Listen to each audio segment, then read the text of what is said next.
Welcome everybody. How are you doing this evening? It's Tuesday. We're a little late starting the weekly stream, but we're here. We're here. I'm here. You're here.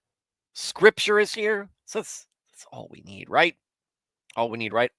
Maybe some discernment from the Holy Spirit.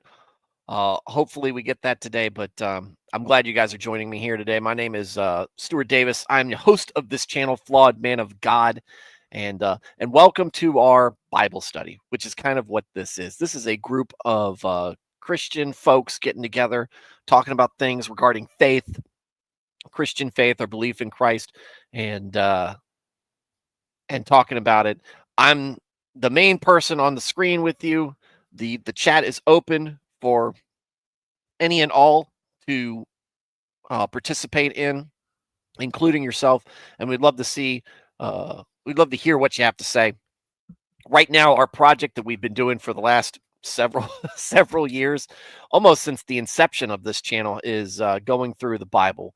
We are reading it from Genesis to Revelation uh, at a pace of about a couple of chapters a night.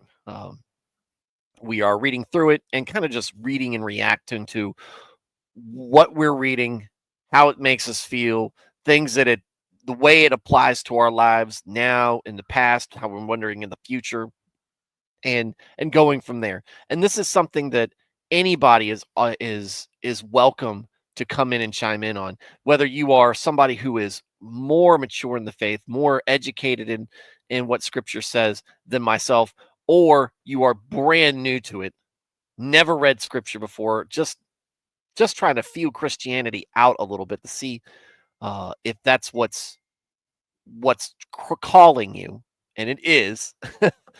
But if you've got to get there on your own, I understand.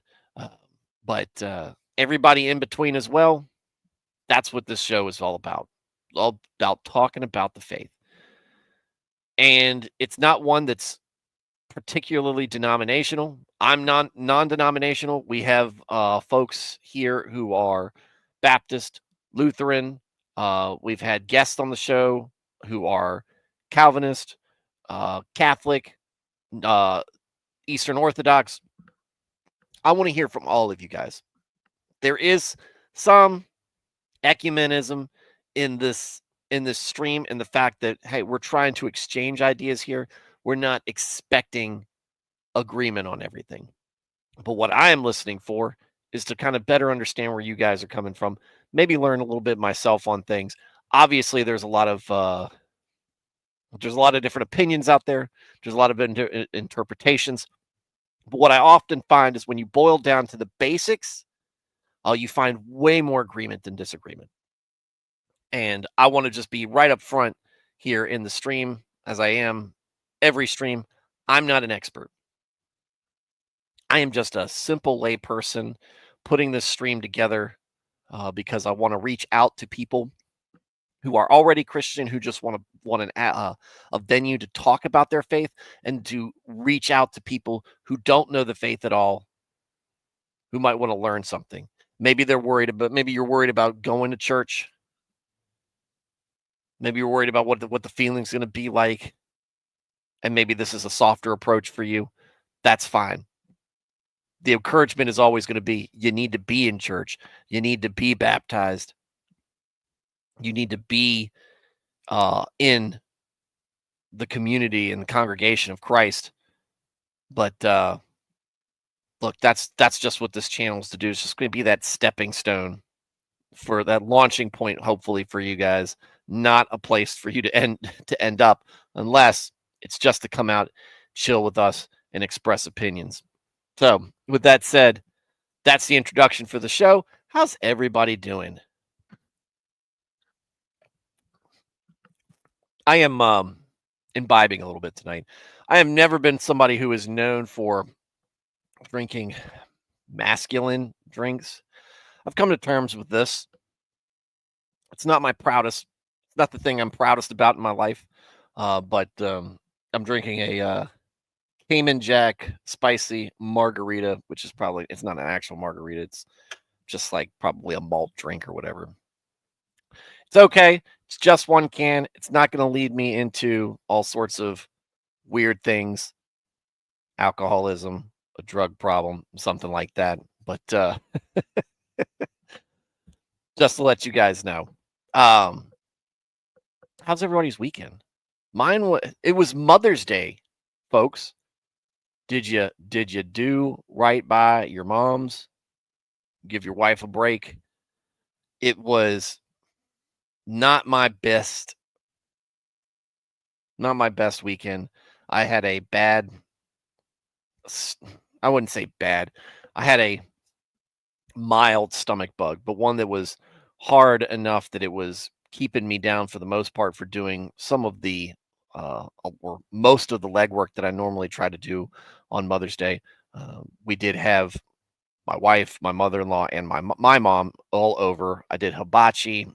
I was able to make the food, and everybody enjoyed it except for myself. I didn't have much energy to do much anything else. It really made me ashamed. While the mother and mother-in-law were overjoyed, what I really try to do is, and what I really want to do is try to express to my wife exactly how good of a mom she is. She often doesn't give herself enough credit. She is attentive. She is, she is loving. She is thoughtful. She is, and that's just how she is with the kids. She loves being a mom, and that's one of the things that me as her husband and the father of the children that she is a mother to is incredibly important to me. The fact that my kids have a mom in their lives that is embodied by who my wife is a blessing to them and a blessing to me because I know that they are well taken care of, that they are looked after from a motherly standpoint, that they are um, that they have that influence from her. And while sometimes she often doesn't recognize it in herself, you can see it in the excitement in their eyes and when she gets home. No father could ask more uh, for their kids than what my wife does from a side from the side of the mother, and they get to see that. And hopefully, my son will look for those same qualities um, one day, and hopefully, my daughters will emulate her in many ways. And she's not perfect, and I certainly am not myself. But who she um, is more than I deserve. So um,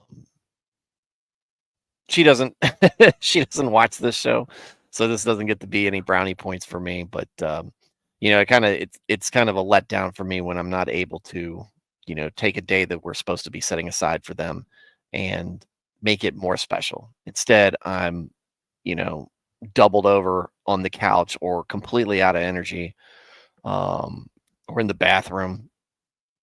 I won't go any further than that, but those were the 3 places I spent most of the day, most of the weekend, to be honest with you. But we did get to see, a good friend of ours, open for Montgomery Gentry, and, he did an excellent job opening for, that band this weekend, on Saturday. He's been in this chat. If some of you guys remember seeing Chad's name pop up every once in a while with some thoughts and opinions on things, he is my closest friend.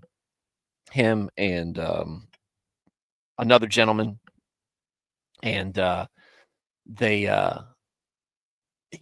him and his band did an absolutely fantastic job. We got to go see them, take the girls out with them, and that was our big Saturday.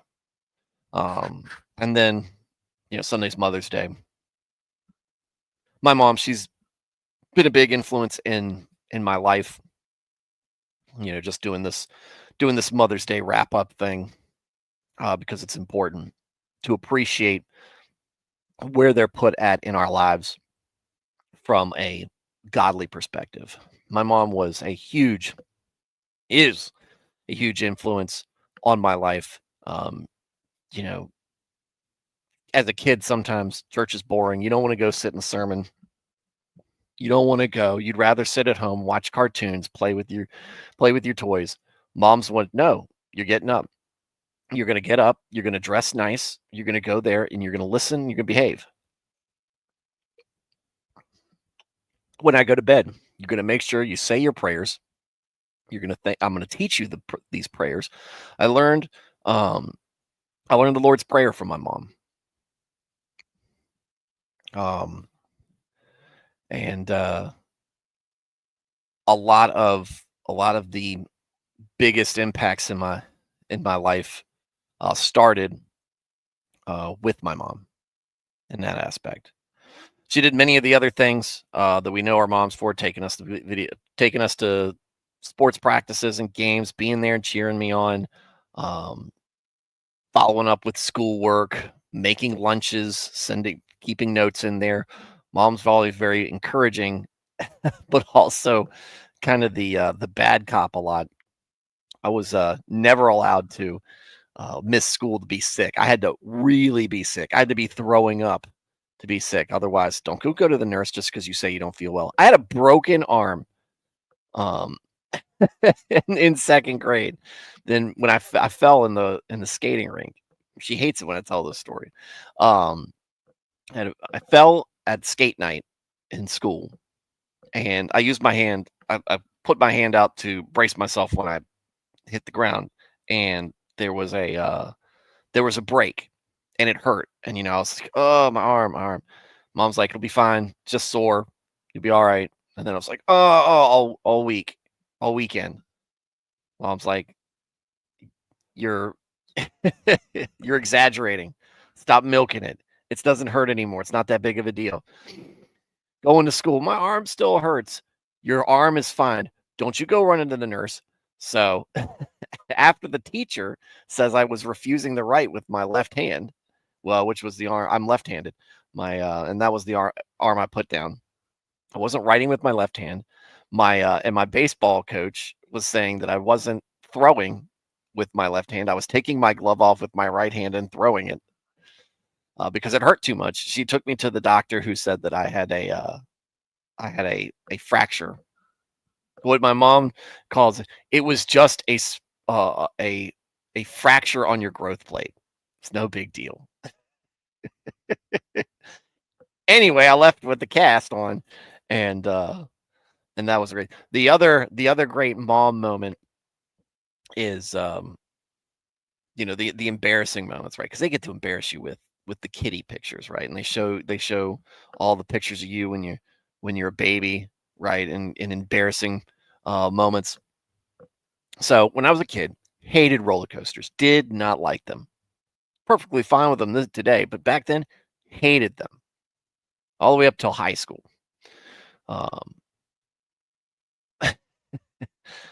When I was in fourth grade, we went to Disney. All right. And I didn't know much about Disney. We were going to ride some rides. My mom says, let's go on Space Mountain. Is that a roller coaster? I asked. I thought it sounded like a roller coaster. No, it's not a roller coaster. Okay. All right. We get to Space Mountain. And I look at, you can't see the ride from the outside. And it's dark. It's nighttime when we get there. So it's January or February. I think it's around January. And it's like probably 6:30. So it's nighttime. It's dark. And I'm like, is this a roller coaster? My mom says, no, it's not a roller coaster. We get in line. We start getting closer to where you get on the ride. It's like, it sounds like a roller coaster, Mom. It's not a roller coaster. Okay. like cattle to the slaughter, get into the cart. Brace comes down. I'm pretty sure I've been I'm pretty sure I've been had. We start going up. I know it. I know it. I've been lied to. I've been misled. And my mom, to this day, says it's not a roller coaster. But I did not talk to her for, I think, 2 straight days after that. I was so upset. So, but I love my mom very much. We argue often. We were very opinionated people. Me, my brother, my mom, and my dad. We were very opinionated people. We argue, but we always let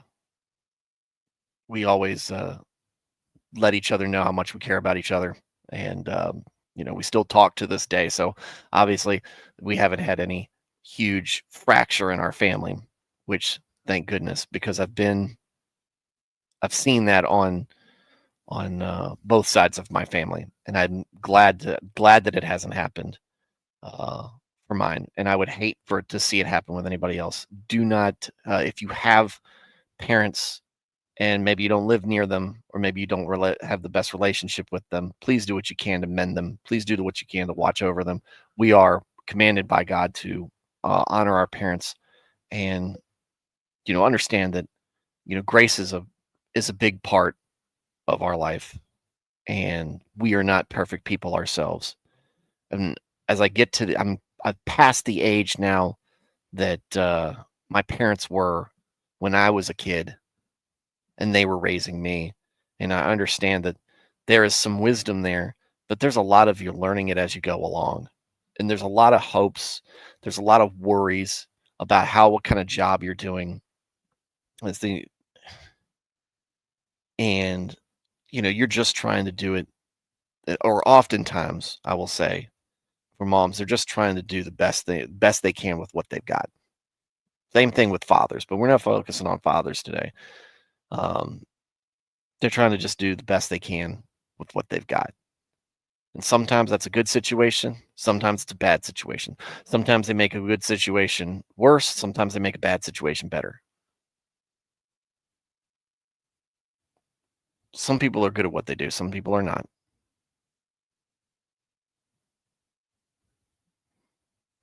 We need to be able to forgive for any mistakes that are made, but also be thankful for the blessings, for the things that were done well. So that's my piece on Mother's Day. And like I said, I hope you guys and had a good time. Nat Felty is here tonight. Thad the man is here. Hello, sir. Faratax said, they say Christianity has a male leadership gap. I'm thinking it's not lack of leadership, but lack of humility and integrity from those who fell into leadership roles. So sad. Yes, and I got an addition to that. So it's falling into leadership roles and us as the congregation holding them accountable and really keeping them, and not just us as the congregation, but the fellow leadership, right? It's never just a preacher. It should never just be a preacher. It never should be just an elder. A preacher should have elders around them. An elder should have a preacher and other elders around them, helping them along. Something egregious, they need to step down. They don't need to stay in the position. They don't need to go to another church and go to the same position. No, they need to rejoin the congregation. Be part of the people that they led. Let somebody else step up if needed, or they go on without. But we love on them. We instruct them. We discipline them where we need to. We forgive them, and we move on. And we let them continue to be part of us. And we let them feel that humility. But yeah, that's the other side of that is the lack of humility and integrity on the front end, oftentimes thinking, well, I'm not going to do that. During, when you think it's okay, you're making whatever excuses that we all make when we're sinning and doing wrong. And then on the back end would be like, yeah, I made a mistake, but I won't make those mistakes next time. I'm ready to come back. Thad said, I miss wine coolers. Me too, brother. Veritech said there is some stomach bug going around multiple family. I've had it. No, norovirus. We had that recently. Golly, that's been going around bad. Near Nath, modern women be all crazy. Be warned. Women, and I mean, we reading the Bible. All women are crazy. Come on, man. Carl, we know and love is here. What's up? Hey guys, enjoying the rain? Yes, yes, I am. It is a good day to be a duck today. Oh, we actually have a flood watch in effect. Nice. All right. I know that my front yard right now looks like it's starting to look like a pond. I enjoy the sound of rain though, especially in the summer. Y'all probably figured out what kind of white noise I like to listen to. All right, so we're going to get back into Isaiah. We got chapters 30 and 31 to go over tonight. First thing I'm going to do is put my son to bed, say prayer. So it's going to be a few minutes. So guys, grab something to drink, get comfortable, do whatever you need to do. Think of this as an intermission. Go to the bathroom, and then we'll get into Isaiah 30 and 31 just as soon as I get back. I'm trying to be a little bit more disciplined. I'm trying to be a little bit more disciplined and purposeful in my speech, cadence, speed, and doing these streams. I know I can do a better job than what I've been doing. And I know that I don't put a whole lot of effort into the production behind this and the visual displays at times, but I also know that's not the purpose of what we're doing here. But what I should be doing is delivering it in a way that is as impactful as possible, at least with what I'm saying. So, guys, if you've ever, and I want to put this out to you guys because y'all are the audience. Y'all aren't just participants, but you're also the audience, and I want to hear what you guys have to say. If y'all ever have a criticism or a comment that you think that I can do things better for you and for the rest of the folks listening, I want to deliver the word in the best way possible. All right. And I know that, I'm not going to be flamboyant. I'm not going to have a soundboard or any of this other fancy stuff. At least not right now. And I don't think that that's that's really the place for what we're discussing. But what I should be able to do is communicate in a way that keeps you going and keeps you interested and not checking out, not getting bored or whatever. We're talking about scripture. Oftentimes, what we're talking about, it seems dry until you actually start discussing it. So, like I said, if there's something that I'm not doing that I could do better, guys, you always have permission to be critical of me. I know y'all know y'all can make jokes. And those are welcome as well, right? You don't ever see me getting mad at you guys for picking on me. But if you know you can make jokes, you also know that you can tell me when I can do better at something as well, especially when it's talking about representing the Lord and just trying to talk to folks in a way that makes them want to keep coming back and grow, learn, stay on course, or maybe, like I said, new to the faith and maybe see from what scripture we're reading exactly what is calling them to Christ, right? Do the best job I can. It's ultimately their decision, right? We all know that. But do the best job I can to deliver that to them. So with that said, just kind of keep that in mind whenever, right? That's a standing request for me because I know I love you guys. And I know y'all aren't afraid to share your opinions, but I just want to know that those opinions always welcome. So let's get this Psalm up here, Psalm 36. And I'm going to go take the kiddo.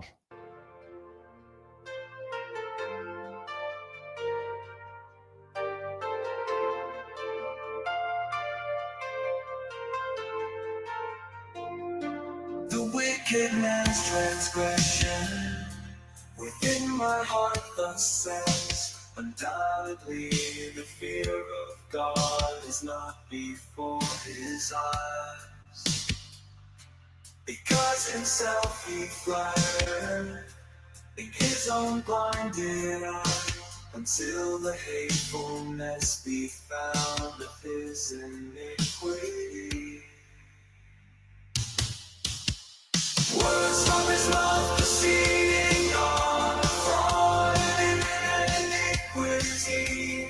He to be wise and to do good hath left off utterly. He listed relying on his most cunningly doth plot. He sets himself in ways not good, will he abhor not.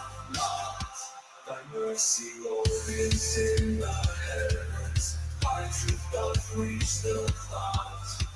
Thy justice is like mountains great. Thy judgments deep as floods.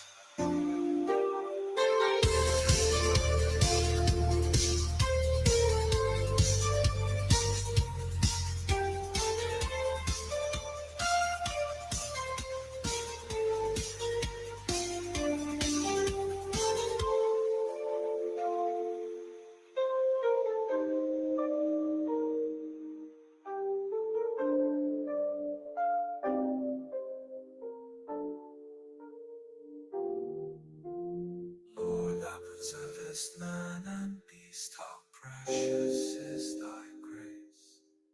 Therefore in shadow of thy wings, men's sons their trust shall place. They with the fatness of thy house shall be well satisfied. From rivers of thy pleasures thou wilt drink to them provide. Because of life the fountain pure remains alone with thee, and in that purest light of thine we clearly light shall see.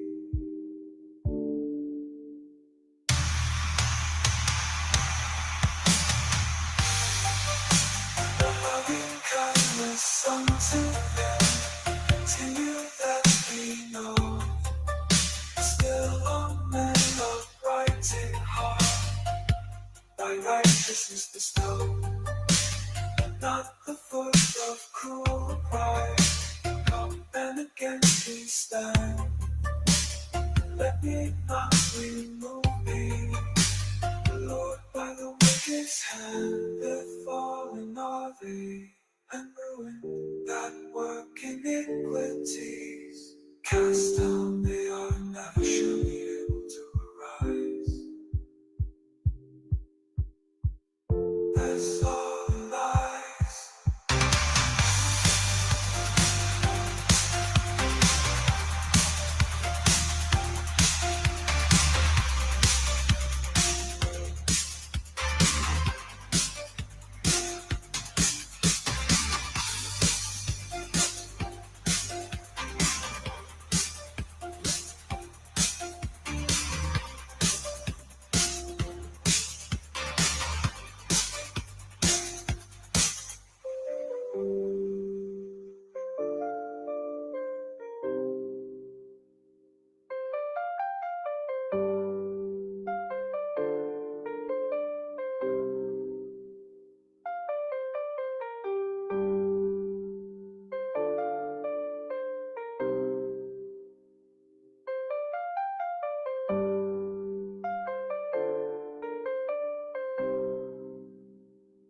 thyself unquietly, nor do thou envy bear to those that work iniquity. For even like unto the grass, soon be cut down shall they, and like the green and tender herb, they wither shall away. Set thou thy trust upon the Lord, and be thou doing good, so thou in the land shalt dwell, verily have food. Delight thyself in God, he'll give thine heart's desire to thee. Thy way to God commit and trust, bring to pass shall be.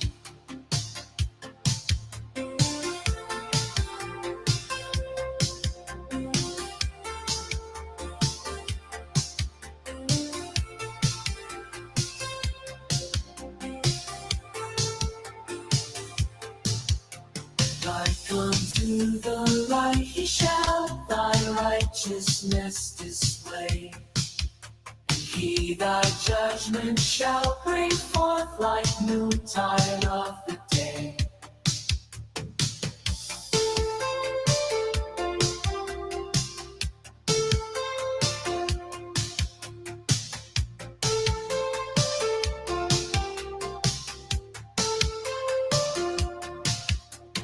Rest in the Lord and patiently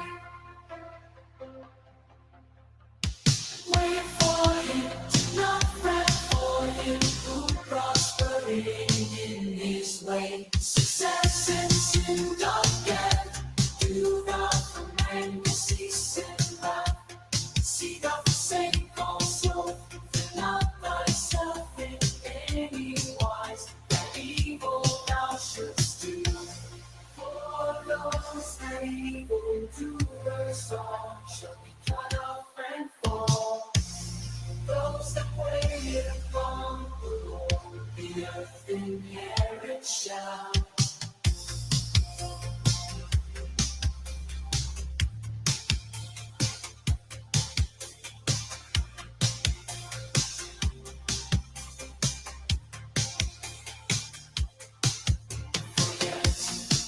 A little while and then the wicked shall not be.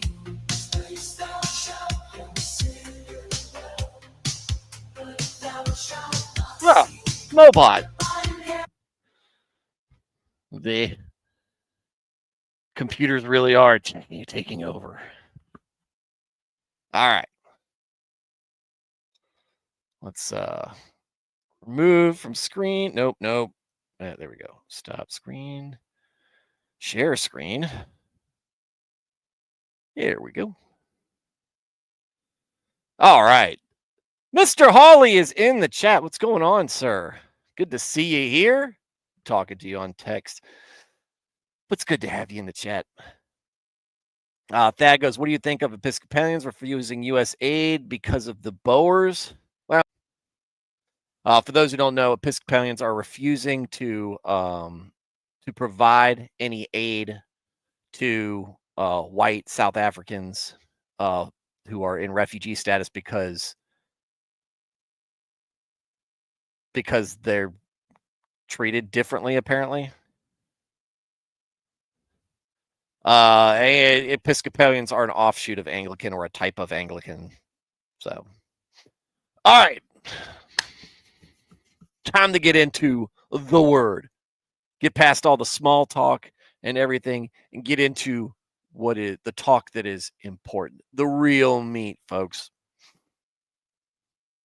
Tonight, we're going to be talking about a little bit about Egypt. Let's find out what we have to learn about it. Isaiah 30. Judah warned against Egyptian alliance. Woe! Judgment is coming to the rebellious children, declares the Lord, who carry out a plan, but not mine, and make an alliance by pouring out libation, but not of my spirit, in order to add sin to sin, who proceed down to Egypt without consulting me, to take refuge in the stronghold of Pharaoh, and to take shelter in the shadow of Egypt. Therefore, the safety and protection of Pharaoh will be your shame, and the refuge in the shadow of Egypt your humiliation and disgrace. For his princes are at Zoan, and his ambassadors arrived at Hanes in Egypt. All will be ashamed because of a people, the Egyptians, who cannot benefit them, who are not a help or benefit, but a shame and also a disgrace. A mournful, inspired oracle, a burden to be carried concerning the beasts of the Negev, the south. Through a land of trouble and anguish, from where comes lioness and lion, viper and fiery flying serpent. They carry their riches on the shoulders of young donkeys, and the treasures on the humps of camels, to a people, Egyptians, who cannot benefit them. For Egypt's help is worthless and good for nothing. Therefore I have called her Rahab, who has been exterminated. Now go, write it on a tablet before them, and inscribe it on a scroll, so that it may serve in the time to come as a witness against them forevermore.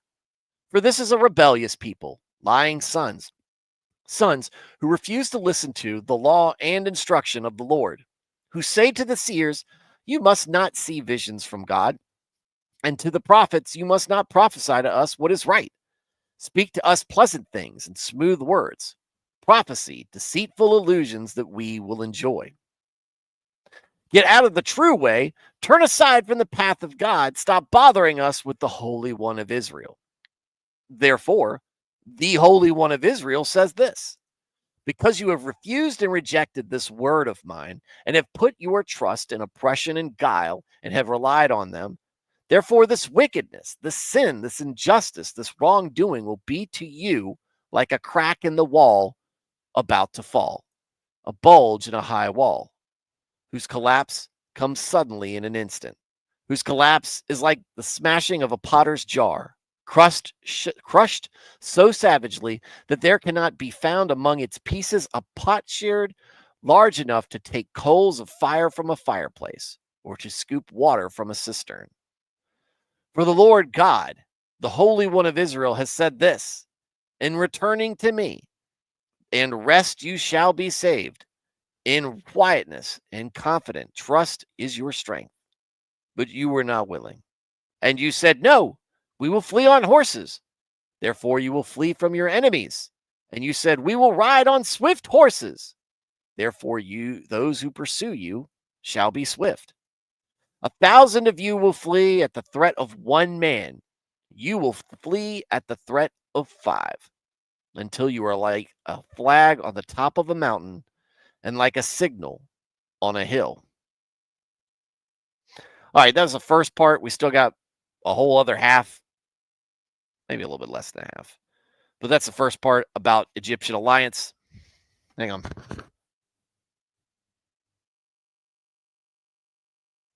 Nernaeth with the appropriate the Episcopalians are a social club, not a church. I would say they are now. Have been for several decades, unfortunately. I think at some point they were Christians and holy and believers, but not what's left. What exists today is not a church. It is much closer to being a social club, a political lobbying group. So, yeah. Nernaeth said they are talking about the South African, the Afrikaners, not Boers strictly. I think all I heard was white South Africans is who the Episcopalians said that they would not be helping, or white South African refugees. Steve says, "Good, Stu. I'm as good as I can be. Back has been killing me. Yeah, guys. Chat, please pray for Steve's back. He's gonna be having some surgery. Just trying to get to June 9th. Octavia says, hi, Stuart. What's going on? Octavia. Yep. Yeah, back issues suck. I've only had a twinge of back problems, and I hope it stays that way. Like, all my back problems are behind me. But I know they're all ahead of me. Anyway, all right. So getting back to scripture. So what we're seeing here is a warning. Look, I've explained to you what's going to happen. This is God talking through Isaiah. He's saying, look, God's explain what he's going to do to you. He's explaining what's going to happen. Judgment is coming. Pain. It's going to be painful, right? That whooping is coming. It's not going to be good. But it's not just coming from you if you've been paying attention, which we'll see how many Israelites and Judeans are. What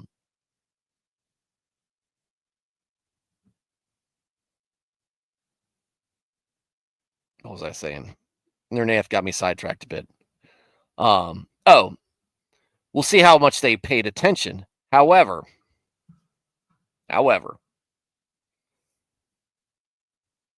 if they've been paying attention, they would know that everybody's getting a piece.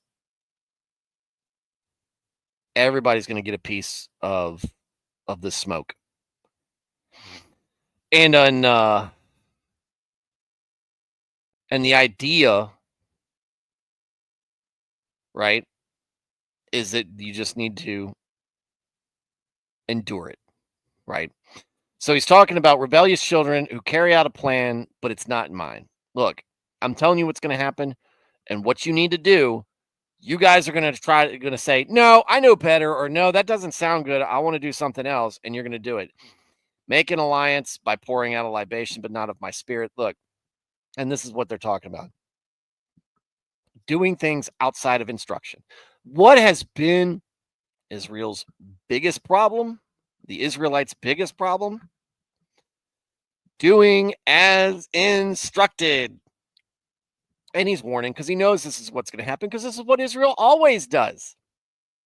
And they said, you're going to go down to Egypt and you're not going to ask. You're not going to try to get my opinions on things. You're not going to ask for my blessing. You're not going to ask for my permission. And you're going to go to Egypt and you're going to basically flee there. You're going to say, hey, can we ride out this storm with you? Not knowing that, we're not understanding that Egypt's getting hit too. What do you think you're going to that however badly Egypt takes it, it's going to be easier for them? Maybe because they're a little bit more prepared, a little bit bigger of an empire, a little bit more able to withstand things. I don't know. It might be better if you were in the nation that was promised to be held in place by God, right? But perhaps not, right? Said for his princes are at Zoan and his ambassadors arrive at Hanes. I guess that's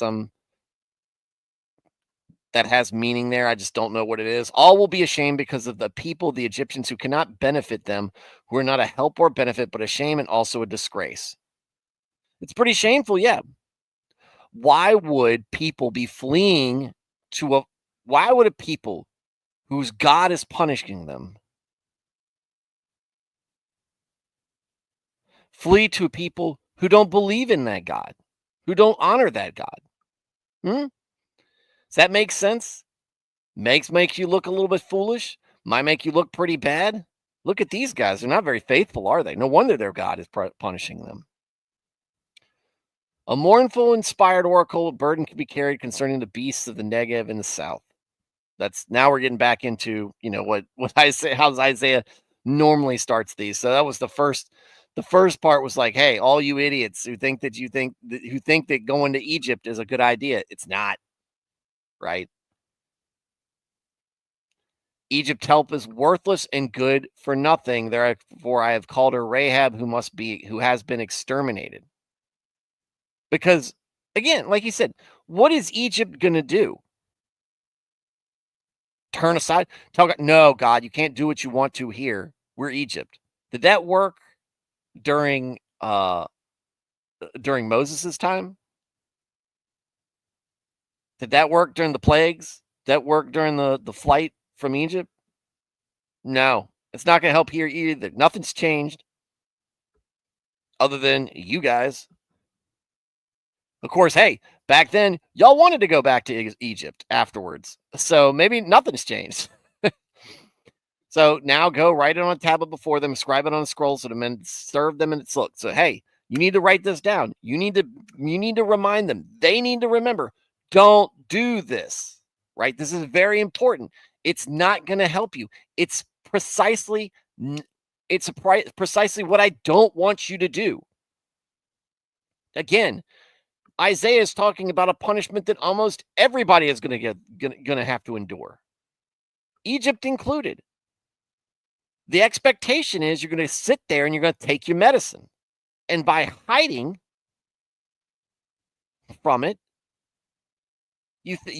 or the attempt to hide from it, it's going to make it worse for you. Because not only are you still going to get it, you're going to be embarrassed and shamed and known that you're faithless. So we try to run from God's judgment. Sometimes we feel like we can flee from him. And if you do that, just understand it's stupid to do that, but you're not alone. You're not the only person. Plenty of people, for some reason, have that in their minds that they're fooling God, that they're getting one over on him for one reason or another. We've got biblical accounts coming up with Jonah's going to be a great one. Of people of a guy who thinks he can just get one over on God. Ha! I'll give him the lip service. And we'll see how that works. From those of you who don't know the story of Jonah, you'll learn, right? But again, one of the things about the Old Testament that I enjoy so much is the fact that things are relatable. The sins are relatable. We see the stuff that they're dealing with in modern time, that we're dealing with in modern times. It's so similar to back then. And the individuals, we understand people who are tempted by lust. We understand people who are tempted by the idea that they might be able to get away. I'm smart. Maybe I'll be able to get out of something. Being tempted by power. Being tempted by faithlessness. Being scared and not having faith. Doing your own thing because you want to. Just the desire to do what you want to do and not necessarily do what's right. Do what feels good at the moment. We have those temptations.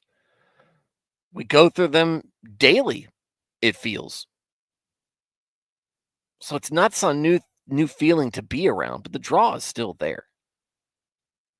You're not alone in that. But what you're ultimately judged by is what you do about it. How you when confronted with that temptation, with that desire, how are you acting? And here again, we're saying, I'm writing this down. This is what you're not supposed to do. Do not go to Egypt. Do not make an alliance with them for them to take you in as refugees. For this is a rebellious people and lying sons who refuse to listen to the law and instruction of the Lord. It's Israel, right? Who say to seers, oh, and we know this from guys like Ahab. You must see, don't tell me about what you've seen from God. Don't tell me about the prophecy or the message from God. People don't want to hear from Elijah, Elisha, or Isaiah, or Jeremiah, or any of these other folks. People still try to trick God. Exactly, Renee. Just tell me what I want to hear. Speak to us pleasant things and smooth words. Saul to Samuel. Saul knew often when Samuel showed up, it wasn't going to be something he likes. And Elijah, with Ahab and Elijah. Oh, this guy again.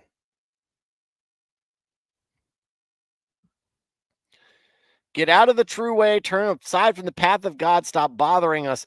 Don't bother me with what God's saying. I'm having a good time right now. I'm doing what I want. Or, hey, God's put this issue in front of me. I got to figure it out myself.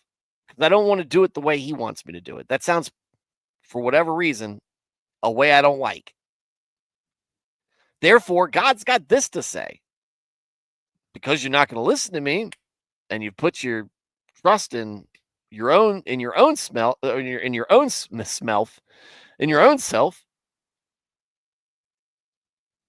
Therefore, this wickedness will be to you like a crack in a wall about to fall, a bulge in a high wall. It rhymes, and it didn't even try. Whose collapse comes suddenly in an instant. It's going to come out of nowhere. Whose collapse is like a smashing of a potter's jar, crushed so savagely that there cannot be found among its pieces a pot sheared long enough to take coals of fire from a fireplace or to scoop water from a cistern. Broken, beyond repair, beyond recognition. That's your fate. Don't want to listen to me? You want to do things yourself? The punishment is going to be worse.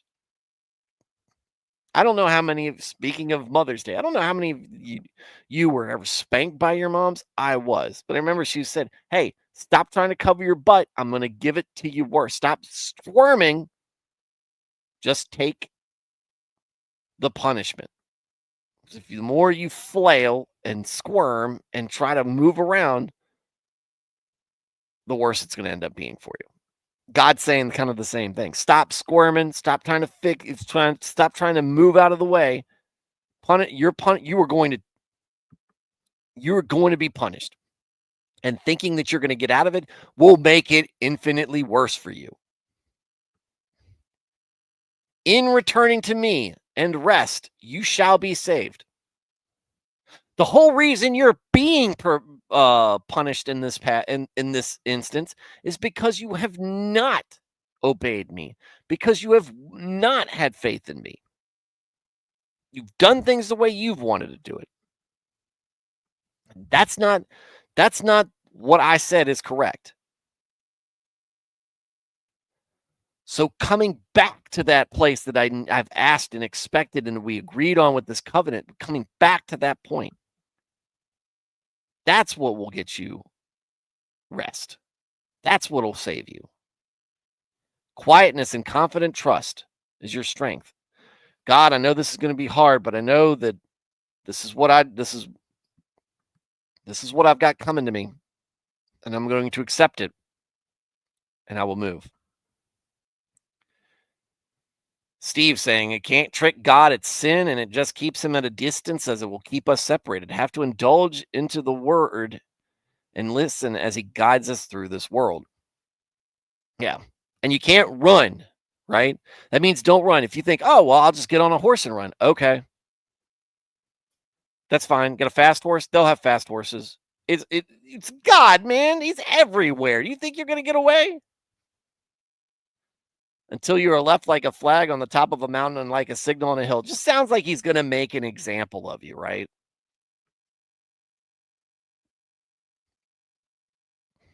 God is gracious and just. Therefore, the Lord waits expectantly and longs to be gracious to you. And therefore, he waits on high to have compassion on you. For the Lord is a God of justice. Blessed, happy, fortunate are all those who long for him, since he will never fail them.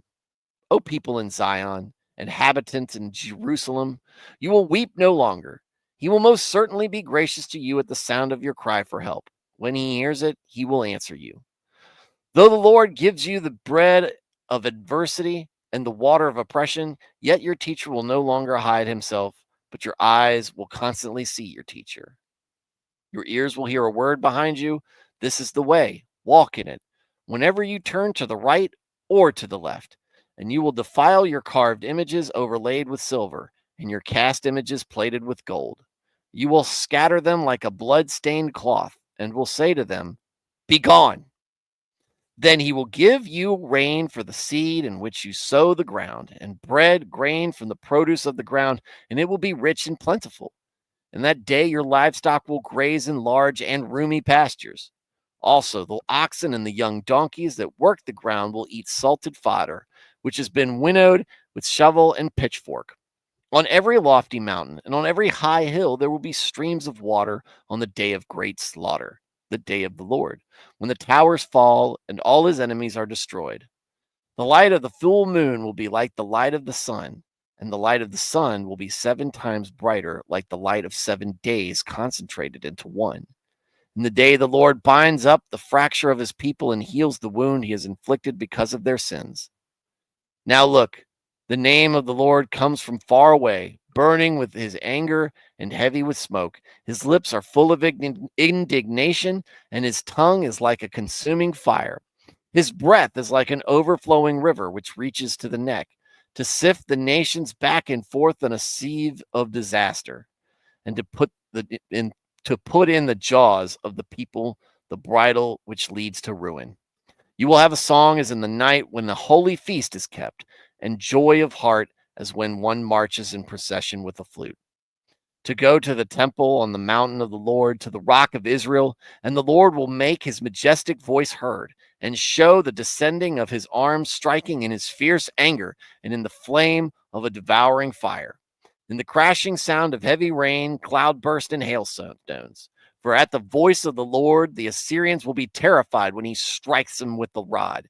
And every blow of the rod of punishment which the Lord will lay on them will be to the music of Israel's tambourines and lyres.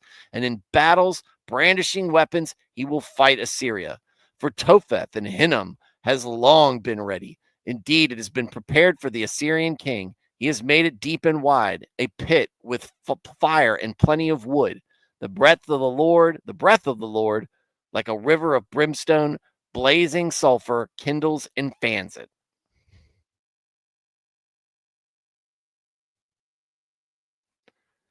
There's that 18. So 18 starts off, there's actually a footnote in there. The ancient rabbis posed the question of why God waits to bring in the kingdom, if both he and Israel desire it. Their answer was that God's attribute of justice delays it, i.e., that Israel is not yet deserving of it.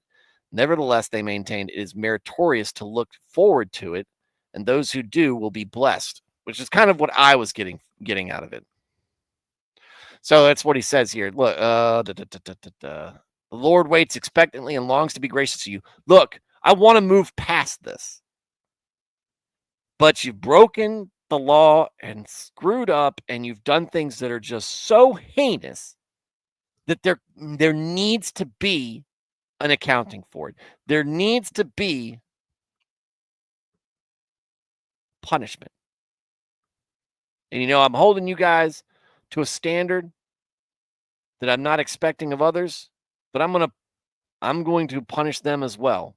It's really what I'm getting out of that he's punishing other people because they're the other nations. He doesn't have covenants with them, but they're not honoring God either. They're doing the same stuff, and they're tempting Israel and Judah to do these things.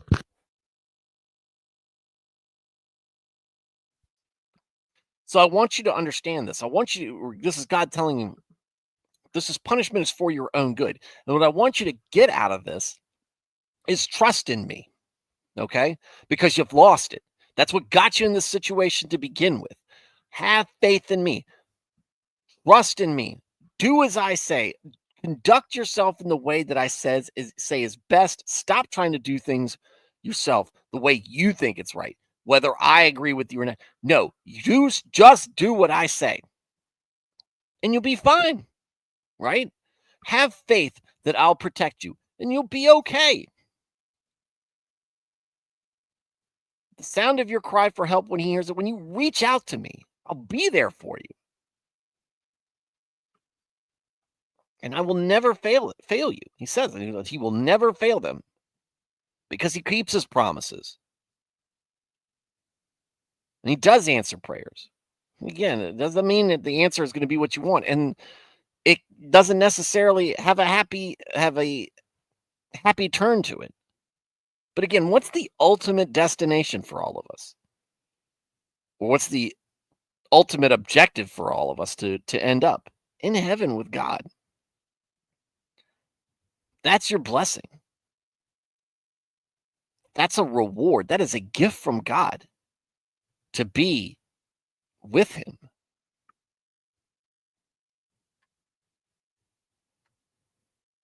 The teacher will no longer hide himself, but your eyes will constantly see your teacher. Your ears will hear a word behind you. This is the way, walk in it. Whenever you turn to the right or the left, and you'll defile your carved image, you'll put down these idols and take down these things that lead you astray. And you'll want them gone. You'll tell them to get out of your sight. He will give you rain for the seed you sow. I'll give you what you need to be successful. That's what he did when he founded Israel. He's actually been doing it for them for a while. Everybody's going to be happy. The oxen, the young donkeys, streams of water. And then it starts to look like the end times, like the days will be bright.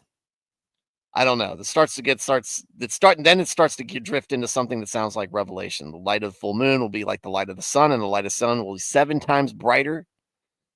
I don't know what this is referencing, and I don't see any the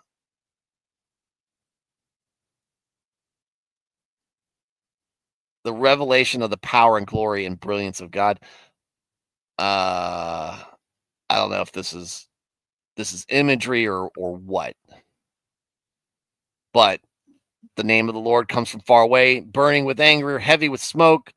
He's angry, right? This is God coming with that belt, guys.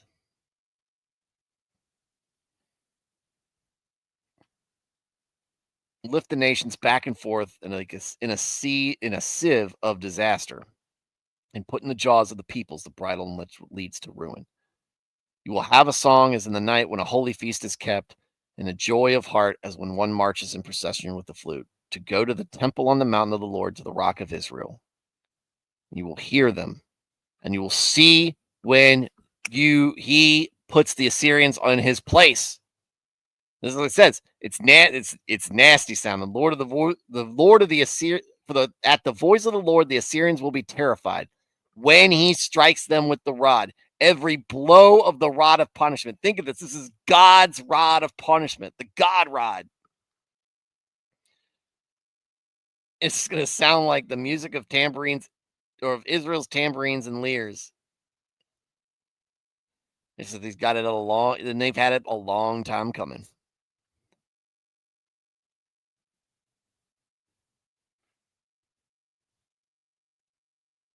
For Topheth and Hinnom has long been ready. So Topheth is a pagan site where children were burned as sacrifices to Molech, a Semitic god. Yeah, Molech was nasty. All right. Quick, 131's quick, and then we'll close up. Look not to Egypt, but to God. Whoa, judgment is coming to those who go down to Egypt for help, who rely on horses and trust in chariots because they are many, and in horsemen because they are very strong. But they do not look to the Holy One of Israel, nor seek and consult the Lord.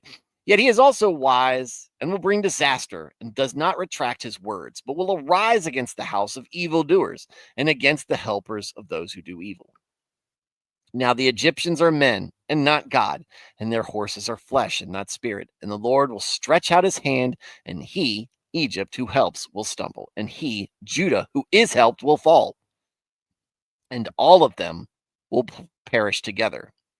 For so the Lord says to me, as the lion or the young lion growls over his prey, and though a large group of shepherds is called out against him, he will not be terrified at their voice, nor cringe at their noise. So the Lord of hosts will come down to wage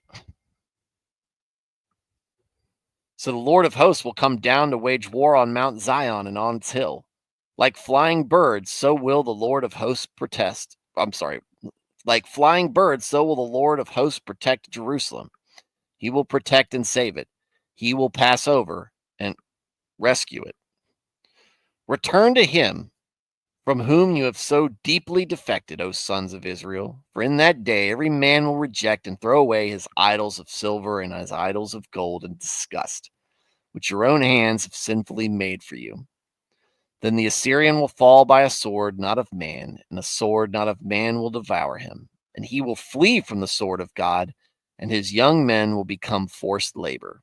His rock, his stronghold will pass away because of panic, and his princes will be terrified at the sight of battle. His princes will be terrified at the sight of the battle standard, declares the Lord, whose fire is in Zion and whose furnace is in Jerusalem.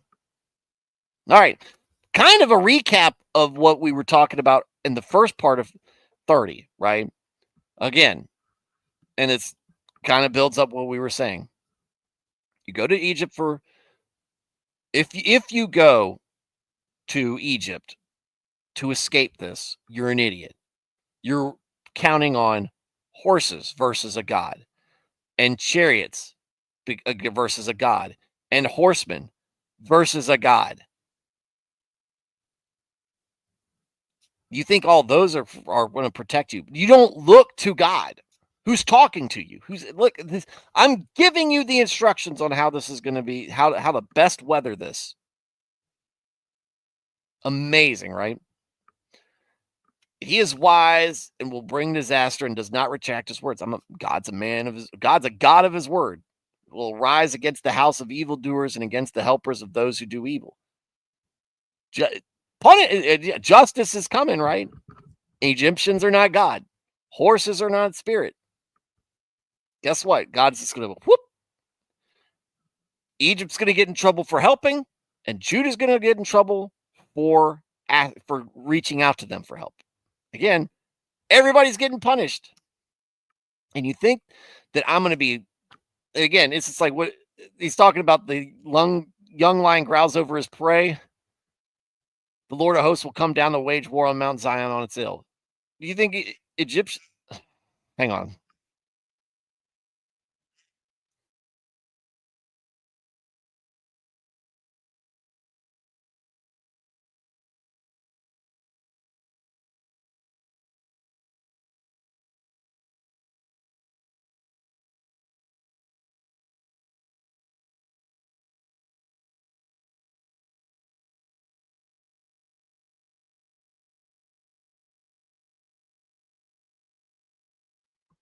All right. I'm going to wrap up, and then I'm going to go help my daughter get down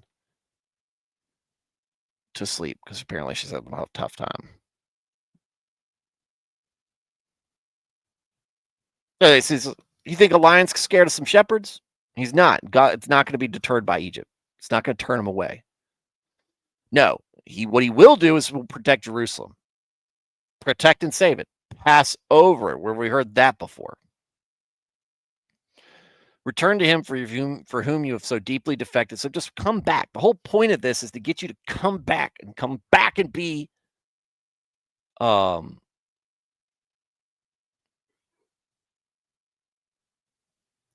obedient. Come back and be faithful. Come back and trust in God, right? Because if you do that, then you'll see the Assyrians struck down. Then you'll see the Lord deliver you. And that's the reminder you need. All right, I'm going to have to close up pretty quickly. So, Steve, Nerneath, Dad, Veritax, Carl,